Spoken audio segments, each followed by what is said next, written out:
There have been many Bionicle fan projects in the past that have been cancelled.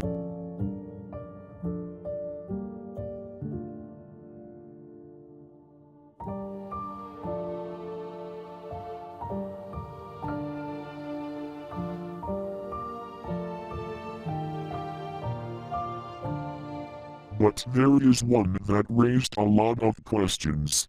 You animals had your turn. I keep forcing myself to stay alive. So selfish.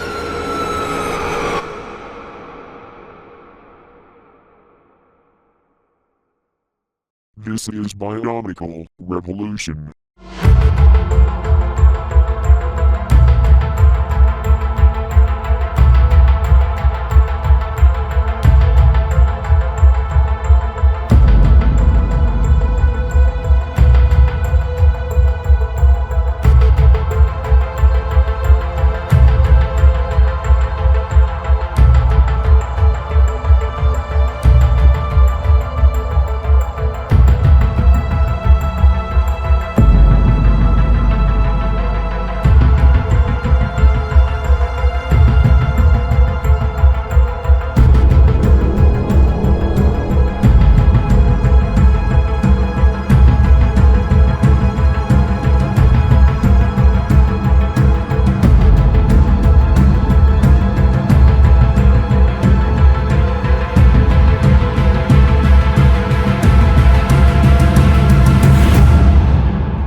Sam Sully Fennah, also known at the time as Failsafe 272, is a former BioTuber who used to make stop motion videos. Then at some point he decides to switch over to 3D animation.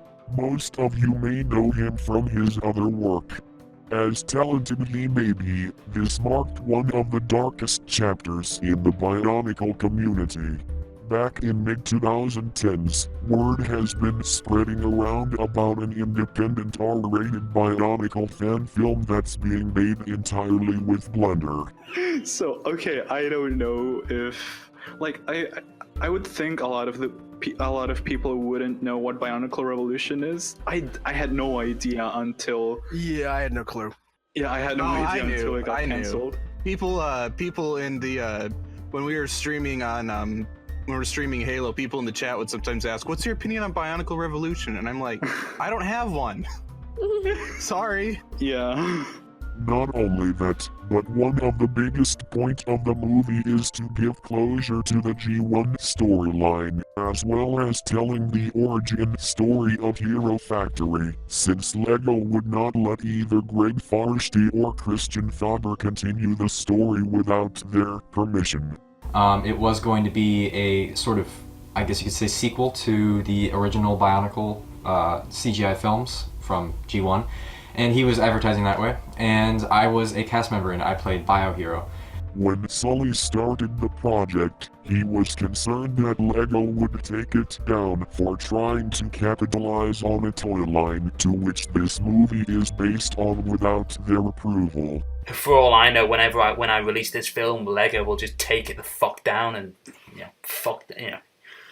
At the time I'm making this video, however, when it comes to themes like Bionicle or Hero Factory, LEGO just simply ignored it and allowed people to actually make the project. Similar to how Disney ignored Randy Moore's production on Escape from Tomorrow. It was really weird to many, considering that LEGO is so protective of their image, which they made very clear back in 2022, when they took down a Five Nights at Freddy's mob from Game Jolt. During its production, Sully asked people in the Bionicle community to send pictures of their mocks, so that he would include them in the film as cameos, with only a few serving as main characters. Those who got to play the main role in the movie have sent emails to Sully, asking if he could include backstories and lore for their characters, which he never replied back to. Regardless, they accepted their roles, since they have worked with Sully in the past. Now this is BioHero. As some of you know, he was going to be included in Revolution. And, you know, he's kind of a self-mock. He's kind of not. I don't know. He's just my main character. So when people ask who my self-mock is, I reply with BioHero. I also have Jake here. This is Jake, the Potato Lord. As some of you know, he was also cameoed in Randy 2, my film Randy the Roxy Rebellion. And his channel, this is kind of his self-mock that I built here. I don't have I don't have Sardix or Tech. I don't have their mocks with me, but they were also going to be included in this film. So that's a little bit kind of about me and this BioHero thing. He's just a mock that I made when I was young. I get that some of you think the name BioHero is mediocre at best. I don't know. I never changed it, and I apologize if it came off as you just can't take it seriously. I completely understand. Okay, so now I'm going to be talking about like kind of how I got the part a couple years back. So 2 years ago, Sam, or Failsafe as he was going by, used to be a Bionicle channel like years ago, like a stop motion channel, made pretty good stop motions. Apparently he was friends, or he hadn't been in like calls or had known Sardix Films, as you know, Sardix. And Sardix has been my friend for a while. And a couple years ago, Sardix contacted me and he said, hey, I don't know if you ever knew this guy, but Failsafe is back and he wants to make a CGI film for us and he wants to get some other mocks in there. So at first I was like, wow, this sounds really, really cool. I would love to be part of an animated movie because, you know, honestly, who wouldn't? It's a super cool thing to be a part of. So he said that he was accepting mocks, so I sent him in a picture of this guy. And Failsafe kind of suspiciously responds with like something, I don't remember exactly what it was, but he's like, you're in, as one of the 4 main protagonists. Now this is the first thing that took me by surprise because, you know, I didn't really know what the Bionicle film was going to be about, but the fact that he just right off the bat accepted this self-mock to be in his movie as a main character kind of really surprised me, considering at the time, I don't know, not many people knew at all who BioHero was. Not many people still do, to be honest. I don't take that personally, but it's true, like no one really knew who these guys were. No one really knew, not a lot of people knew who Tectonic was. I mean, he's pretty big, and he still is pretty big, but I think on a larger scale of everyone in the Bionicle community, I can't say a lot of people knew who he was, or Jake the Potato Lord, or Sardix Films. We weren't the biggest guys out there, so it's not like a lot of people knew who we were, and so he just kind of cast us with these self-mocks. And you know what? At the time, it really didn't matter to me, because I was seeing this guy, my character, under animation, and that's all I could think about. It was really cool. So basically what I'm trying to say is, when he cast me, I was already friends with most of these guys that were in the cast, and all of the guys that were in the cast were not playing Toa or actual characters, they were playing their own self-mocks. Now I know this sounds terrible, like, if Fennah or Failsafe would have released this information, I know this film probably would have gotten shut down right there. I didn't know that back then, because I wasn't yet under the impression really that this was supposed to be a Bionicle 5. You know, I wasn't really under the impression that he was heavily advertising it this way. So I was just sitting back like, alright, I'll just do lines for my character for you, I'll do them best I can, it's gonna be a super cool fan project, it's gonna be awesome.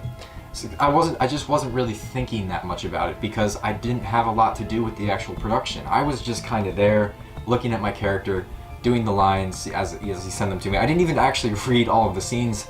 Like, I didn't read everything that was in the scene that I was in. I skimmed it and I did all of my lines, because I guess I just didn't realize how serious this project was, how much it meant to people, because, you know, it just, I don't get a lot of that feedback being a cast member in which my character wasn't even really being advertised. He was just there. People didn't know who he was. You know, no one was saying, you know, this is BioHero, this is Tech, this is Jake, this is Sardix. No one was really saying that stuff. Sam wasn't really advertising it like that. All he said was, this is going to be the best effing Bionicle film ever. And he said, or he released all this footage with little to no expositional context of who these characters really were. He had a community on Google Plus where he posted some of this stuff, but obviously no one really likes Google Plus all that much, so it didn't get a lot of attention. I remember asking him once, do you need any backstory for my mocks, you know? And he said, no, I don't need any backstory. And that was one of the first times I was like, okay, this is weird.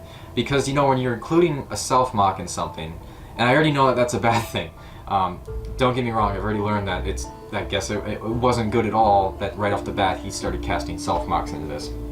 But, the least he could have done is tried to understand our self-mocks more so that when he actually wrote them into the script, they weren't just like mindless, meaningless, blank characters, which is what they kind of were if you've started reading the script at all. I did not leak it.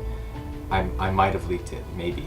But if you started reading it, you might have noticed that, like, BioHero and Jake, and you can make fun of them really easily because they don't really have any substance to them.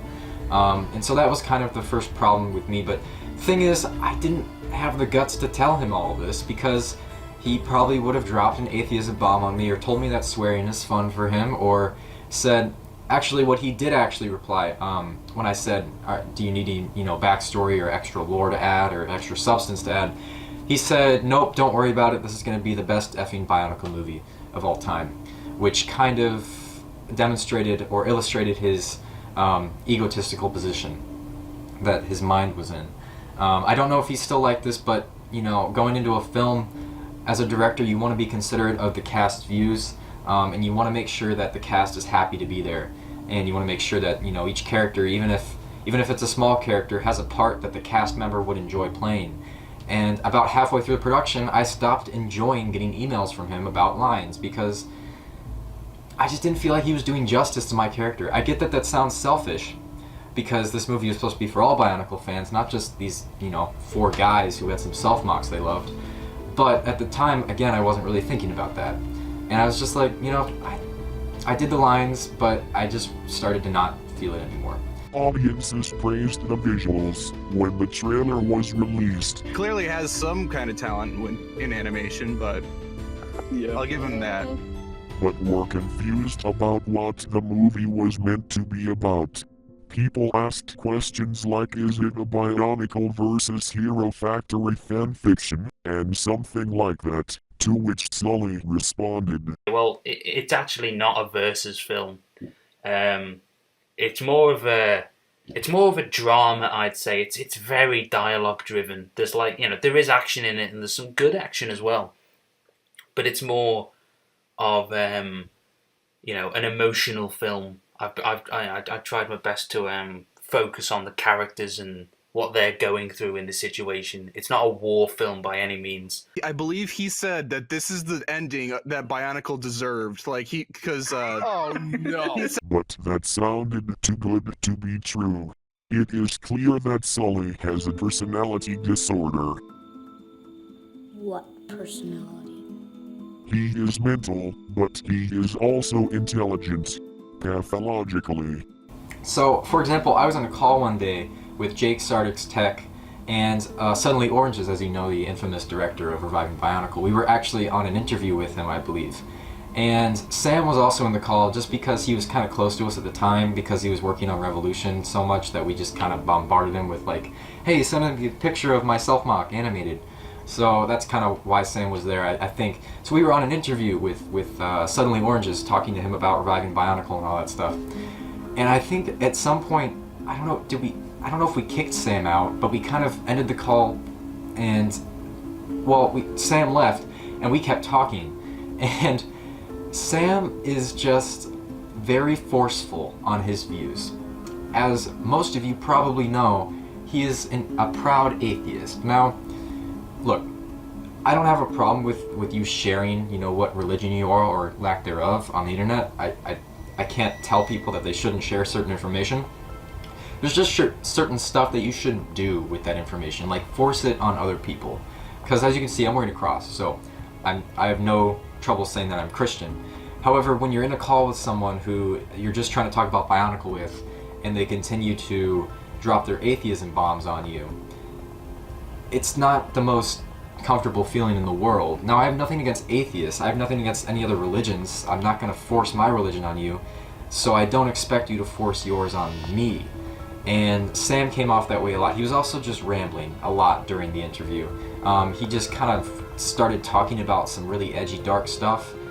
I don't remember exactly what it was. All I know is Sam left the call, and we were all laughing about it, because we were like, who is... This guy is kind of crazy. I'm not transgender, non-binary. I don't want to be searched by a man. I'm transgender, non-binary, and I don't want to be searched by a man. I claim my Fourth Amendment rights. To be honest, he's very intense, as you've probably seen in some of his update videos. I released a video saying the film was going to be delayed to about September, and I said, alright, I'm going to release it there. And the same thing again. I watched it through, and I thought, this time, in terms of the scenes, the story made sense. I was very happy with it. I thought, right, yeah, this is what I want now. However, the problem then occurred to me that the sound fucking sucked, because this isn't like a professional fucking film. We're not a studio. This was made in my fucking bedroom. You know, on a fucking 3-year-old Mac, which broke halfway through production, I should mention. And I also had to deal with a lot of fucking crashing issues. There was a time when I was making this film where the Mac would just crash, and that took ages to fix without losing the work. It was stressful as fuck, you know. But you know, we got through that. But you know, all the voice actors are just volunteers. Some of them have really good microphones, some of them don't. You know, so now we're in this situation where it's like it's all wibbly wobbly. Some of the voices sound really thin, some of them sound really good, and as a film, it just doesn't sound that good. And that's what the delay is now. You know, I'm happy with the writing, I'm happy with the story, I'm happy with the scenes. You know, but I'm just not happy with the sound. So we're fixing this. Well, we're fixing the sound right now. I'm not fixing the sound, someone else is. So I'm actually waiting for that to come back. I don't want to let you down, you see. I don't want to end up like doing what No Man's Sky did, where it's like hyped up and then it's shit. That's why I've delayed it. So I just want to make this video to let you know that it's not cancelled, it never will be out. But it did. The fan film went through multiple delays in post-production until it eventually got cancelled in February of 2018 when Sully gave his followers an ultimatum to stop harassing him and or criticizing his work, or else he will have to cancel the project altogether. Apparently, and I've seen this in 2 sources, he dropped out of film school? Yes, I read that. What, did they try to get him to do good work? No. Look, okay, he dropped out of film school because apparently people ganged up on him with criticism. He said something like that. This angered many Bionicle fans, and it wouldn't be long until an incomplete script, which contains a compilation of all scenes that includes 45 Hair Factory's character, BioHero, was finally leaked online by the user Sylvac the Bossist. I have an interesting little segue, a little break. Okay. Thanks to William Furno Studios, who is supposed to be in this voicing BioHero, as it stands. He says, Sam Fennah wrote this. This script is a compilation of all scenes, including BioHero, which of course is what I was sent. There's multiple scenes not here that don't have BioHero. This is but a fraction of the script. Yep. So it's a little fun fact. That There's makes multiple more scenes sense. not here that don't have BioHero.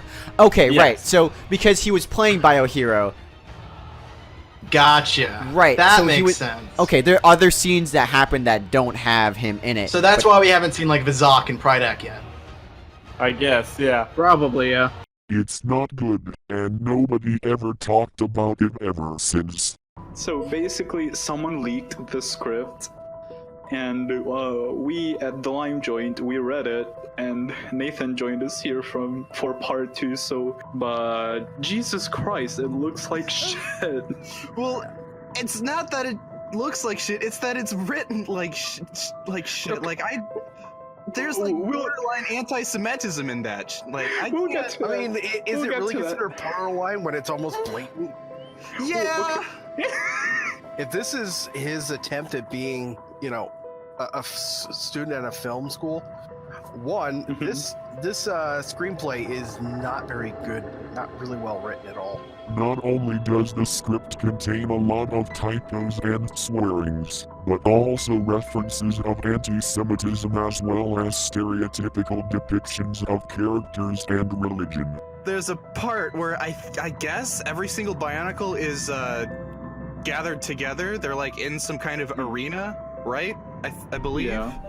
And so then somehow like tubes are connected and a crimson gas comes out, and like everyone is climbing over each other, dying as this crimson gas kills all of the Bionicle in this universe. Like, yeah. And it's As like, the how can you get away with this? This is like Swart put it, blatant anti-Semitism. This isn't okay. This kind of content that could have gotten Sully banned can also be found in his other work. One of 45 Hair Factory's friends, Sartix Films, staunchly defends Sully and denied any allegations, even though Sully is sociopathic enough to not care what others think of him. Like last week or a week and a half ago, I saw an Instagram post by one of the cast members that Fennah had contacted them and said, hey, it's canceled. And that was extreme. I was so angered because, one, he didn't come to the cast first and say, hey, guys, I'm issuing this formal cancellation of the film that you all also worked on. And he didn't post a video or anything. He actually was going to, but apparently because everyone was so angry at him for what he did in the first place, he chickened out and now he just removed everything. He's not going to post anything. So that was a problem. That made me really angry. I feel like if he would have issued more of a formal apology or a formal cancellation, he doesn't really have to apologize for it because most of us are pretty happy it's over, but you know, it would have been nice to get some sort of private message saying, hey, I'm really sorry, but I'm gonna have to cancel this film, here's why. Instead, I found out through another cast member, and when I texted him, I said, Sam, this was a really dumb move. This was, everyone was pretty excited for this film, and again, even a week and a half ago, I wasn't, aware of how bad this film would have been if it would have come out. But the point is, I was angry, and I'm just gonna be honest with you guys here because I don't want to lie about myself, or I feel like either Sam's gonna watch this video and call me out on it, or someone else will. I was super mad, and I said some things that were pretty selfish. I said, Sam, this meant a lot to me. I really wanted you to make this film, stuff like that, and that mostly just because I was angry. But it was also because I didn't really understand why after 2 years of hard work he would just cancel it, even if he thought it was bad. Because I know that I've worked hard on stuff before and I still released it, even if it ended up being bad. But that's not the point. Point is, I was texting him, and I was at fault here too, because of what he said back. So I'm not going to act like Fennah is the total dip here. But I said some things, and he replied back. What he wants to do is he wants to move on, and he wants to work on his own stuff. And that is understandable. It's a reasonable explanation, but I don't think that makes up for his behavior during the actual production of the film. According to 45 Hair Factory, Sully allegedly threatened to kill him if any more of his stuff gets leaked to the public. William Fernando says, I don't have access to the missing scenes. For the SNF, he'll probably kill me for leaking this much. Well, we thank you for your contribution. Your sacrifice was very, very noteworthy. Yes. I can't thank you enough for this. This literally has made my day. And the leaker's DeviantArt channel is later deleted. An apology statement was posted on Twitter, but it sounded so harsh that it's more of an insult than an actual apology. The not-so-spiritual successor to Bionicle, Revolution has started to show similarities to its predecessor, as well as other existing contents, which can almost be considered plagiarizing. As Webstar Videos said it best in his Spider-Man Lotus review, the videos are made out of spite and ego that it's barely called a fan film at all. And the whole making a Bionicle movie without Lego's permission is nothing more than a gimmick. So what was the purpose of this train wreck production? Money? People who supported his work have no idea what kind of trouble they're in. It is unbelievable that someone as mental and talented as Sully can easily manipulate people. They see their child, when he's little, their little brother, little sister, or their son and daughter, and he looks like a normal little kid, because at some point he is normal. And then as time goes on, he becomes manipulative, becomes psychopathic, and they tend to love him so much and want the best for him that they just keep ignoring what they see, and they minimize it and say, no, he was never that way. But really, psychopaths are developed by the time they're 5, so they have to have been that way, but they're so manipulative they don't see it. Sully is, and always has been, a bully who has disrespected the community by abusing his team members, ruining their lives in the process, with his unstable behavior so badly that many of them ended up quitting for good. Afterwards, contents related to Bionicle, Revolution, or any mention of it are either being deleted or hidden from public views, as if everything had never happened.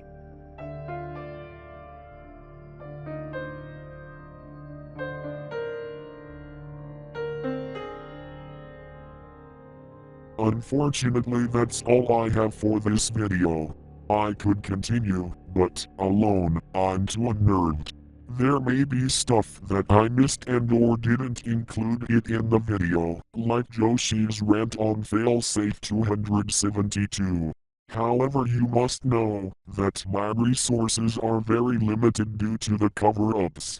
I remember watching a video that had the voice actor who played Madanu in the movie explaining what happened, but now I can't find it. The wiki page had been heavily edited to exclude mentions of Bionicle, Revolution. The amino page is locked from the public, and Kiwi Farms, which nobody would use as their primary source for the documentary, is allegedly on the verge of being shut down. What the future holds remains a mystery, but one thing for sure is that I will never feel the same after what happened. I feel betrayed and now I don't know who to trust anymore. I could not sleep well at night, and I'm worried that there will be no justice for this. When we return, we'll talk more about Sully's history, what became of Bionicle, Revolution, the collaborations he had done, Hi, remember me? I'm the audience. You want to fill me in on what the fuck's going on? and the negative reaction it caused. And then there was the wall.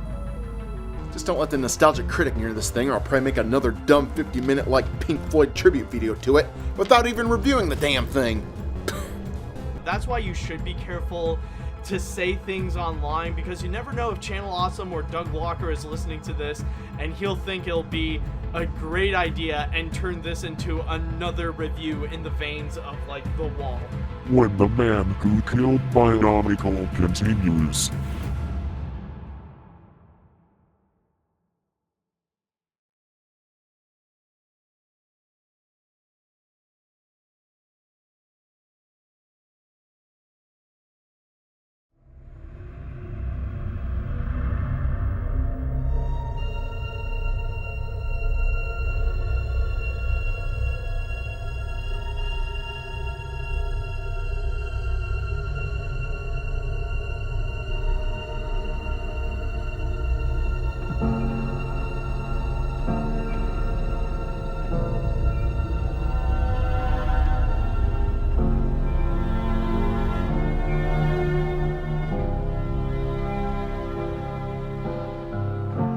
Telling myself I won't go there. Oh, but I know that I won't care.